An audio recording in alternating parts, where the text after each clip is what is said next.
Yep. All right, so often a video tour tells a lot pictures can't tell, so I thought we'd step you through the bus in a video fashion. First, let's start with the door. The door is professionally converted to standard lock. This key lock does lock the door and it latches securely. Once you're inside, you can also lock the door manually, and that is a lifesaver compared to the previous bus that we had. Just inside, there is a drop-down floor. This switch activates this floor, and when you're underway, you can drop the floor down so that the passenger, who has their own seat and a seat belt, can sit and have a floor and their feet aren't just dangling over the stairs. Next to that is a little drop-down spring-loaded buddy seat. This buddy seat is strong hinges, strong springs, works well. In the driver's cockpit, there is a drink table, folds up, locks in place. It is an automatic transmission as opposed to a stick. Our previous bus was a stick and it really wore you out over the course of a day. This is just so easy. Emergency brake works right. Here at the driver's station, all of the gauges, all the dials work except for the tachometer. So you've got oil pressure, speedometer, temperature, voltage, air pressure, fuel. It all works. All the indicator lights work, all the wipers work. It's functional. So this is the control panel for all the bus's systems, indicators of all the things you need to know about how everything's running, as well as all the coach air, coach heat, marker lamps, couple radios. This is an intercom that runs from here to the back of the bus. It is functional, it does work. You've got thermostats for the front and rear air, and the seat is really comfortable. It does have an arm that came off. I will have this affixed. It's just a couple of screws that I haven't had time to put back together yet. Moving backwards, there are two very well built couches. This one actually folds out. You lift it up and it folds out into a bed. This one is affixed, and there is storage pretty much everywhere. You've got under the bus, under the seats. Here is, in the description, you'll see that there are tons and tons and tons of spare parts included with this bus that came with it when we bought it. Hundreds and hundreds of light bulbs and lens covers and fuses and solenoids and literally thousands of dollars worth of parts that I have not sorted, but they are here. So all of these doors work and function the way they're supposed to. There's 1, 2, 3, 4, 5, 6 compartments just in this area. This is the front air conditioning unit. Again, thermostat. It will run both as an air conditioner or just as a fan for ventilation. Inside of here is a microwave. Microwave does work. 12-volt refrigerator. It does not come on. Haven't tried it. Our intention was to replace it. So one of the things that is really cool about this coach is the build quality. Things like this latch.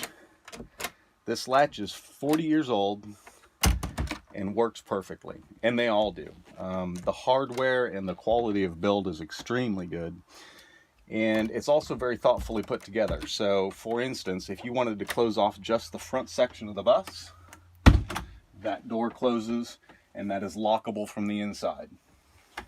There's another storage cabinet here. Actually, I didn't know that was there. That's interesting. So then you've got a full-length mirror. Immediately after that, you've got the first of 2 bunks. These are all spare windows that came with the bus. There are, let's see, 1, 2, 3, 4 large spare windows, all in good shape. All of these reading lights do work. They all function. Overhead, you've got 24 volt or 12 volt and 24 volt lighting all the way down the aisle, as well as a floor strip of lighting here that is controlled by a switch up front, and it lights up the aisle. Here you've got all of the cabinets, closets, tons and tons of more storage. This lock, I don't know how to open that one, but there's a set of keys here. It's probably one of those. I haven't tried it. But again, the quality of the hardware is such that after 40 years, it all works. This is a large hanging closet. Another door. and yet another partition that allows you to partition off this section. That gives you the ability to divide up all of the bunks into separate bedrooms, basically. And again, hardware all works. Each of the bunks does have a curtain. I've got most of them off, but I put one of them on. They were all off when we bought it and probably need to be washed. We'll wash those, but I put one of them on just to give you an idea of what it's like. Each of the bunks also has an integrated cup holder for like having a drink in bed with you. And like I said, all of these lights do indeed work. Up above, there are 3 roof vents, all of which are functional and none of which leak. And they are active powered roof vents. So there's a switch here that will run both high and low exhaust, which is really nice. If it's nice outside, you can just turn on the exhaust fan and it cools off the bus pretty much instantly. Then we've got 2 more large hanging closets. Again, they separate the various segments of the bus. So 2 large hanging closets. And then this is the bathroom. The bathroom is just a sink and a toilet. There is no shower. We have not tried the toilet at all. It's too dark. Okay. I don't have any power to the bus at the moment. I'm just parked in our driveway. So, but we haven't used the bathroom at all yet. Our intention was to put in a shower and remodel the bathroom. So. Okay, can you shut that door so maybe there? Yeah, there we go. Okay. You were just blocking off all the lights, so it was like completely pitch black right there. Let's see, moving backwards, you've got the master suite. This is a brand new mattress. It's probably been slept on a total of 20 times. It was new when I bought the bus and we haven't hardly used it. So again, back here you've got tons of storage. There's storage underneath the bed. There's storage all around the bed in various cubbies, and all the latches work. They all secure. This was the entertainment system for back here up above. It's since been taken out. It was originally rigged for satellite TV. I don't know if any of that works. We never tried it, but there are electrical connections back behind in there for putting electronics in. And this pulls out? Ah, yes. This pulls out for a little vanity, and then there's storage inside. So, little bench seat. It looks like this was originally used by the ministry as, I would assume, a desk. It's got cutouts for things like computer monitors and televisions. Actually, the television is wired for up here. You've got exterior cable connection, power, and a vanity that the lights work. It's a small vanity, I suppose, where they got ready for their tent revivals or whatever. More storage. And, oh, here's something.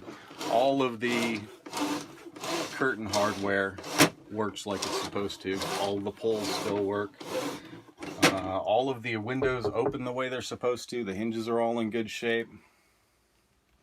Even the carpet is in decent shape. Yeah, I mean, the carpet's even good. Crazy. It's a little dark to see, but there are no leaks in the bus anywhere. All the ceiling, everything's like, all the little detail stuff is still in amazing condition. There's no strange smells in here, no mildew, no water damage.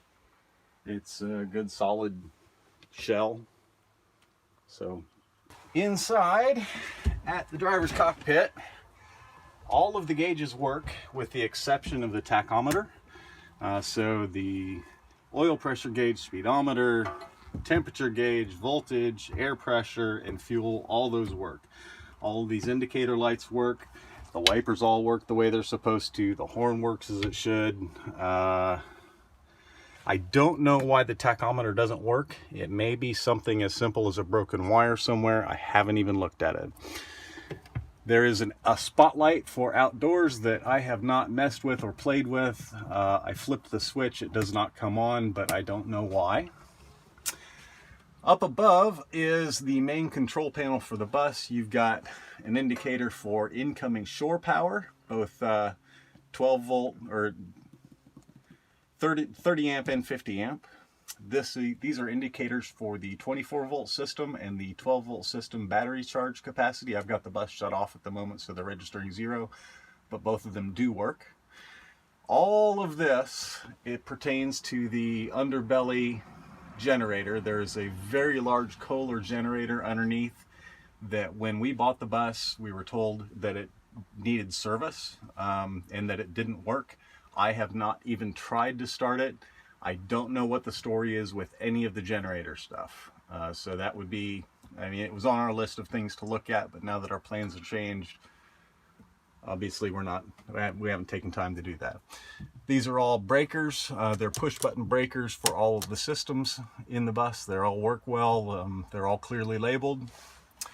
Radio works extremely well. It has a Bluetooth hookup. It will take an auxiliary connection, a USB stick, and does AM FM. This is the shore power and generator switch if you were going to use the generator. Obviously I haven't tried that since I don't know if the generator works or not. Most of these, I know what they do and they work. There are a number of them that the labels have fallen off of, and I've never spent the time to figure out what they do. Some of them you flip a switch and a light comes on, but it's unclear what it does. Again, since we were going to rewire things, I hadn't dug into this much. Okay, so as far as this panel goes, as far as I can tell, everything works, including the rear docking lights, the 24 volt and 12 volt interior lights, the radio, the water pump, the inverter, and it has multiple inverters, both 12 volt and 24 volt. The block heater works. Power goes to the air conditioners. The battery chargers both work. The 110 volt interior lighting works. Some of these, the light comes on, but I don't know what they do because the labels have since fallen off. So that would be, I mean, that was on my list of things to track down and figure out just exactly what that switch does. This is an intercom to the back. It does function. So back in the back cabin, there is an identical one of these and you can talk back and forth. These are thermostats for the basement heat and air units, and they do work. There are 2 radios here. The ministry had 4 of these coaches. These do power on, but I've never used them. I am not a CB guy. I don't know if they work or not. I don't know. All of this works. All of the lights, all of the clearance lamps, the marker lights, the headlights, the hazard lights. This is a marker interrupter switch that somebody put on that lets you flash your marker lights. Like if a semi passes you, then you can flash the marker lights to let it know he's clear. The fast idle does work. It is equipped with some kind of brake controller, a trailing axle unload, which I've never used. I assume the ministry used it for one of their trailers that had automated brakes.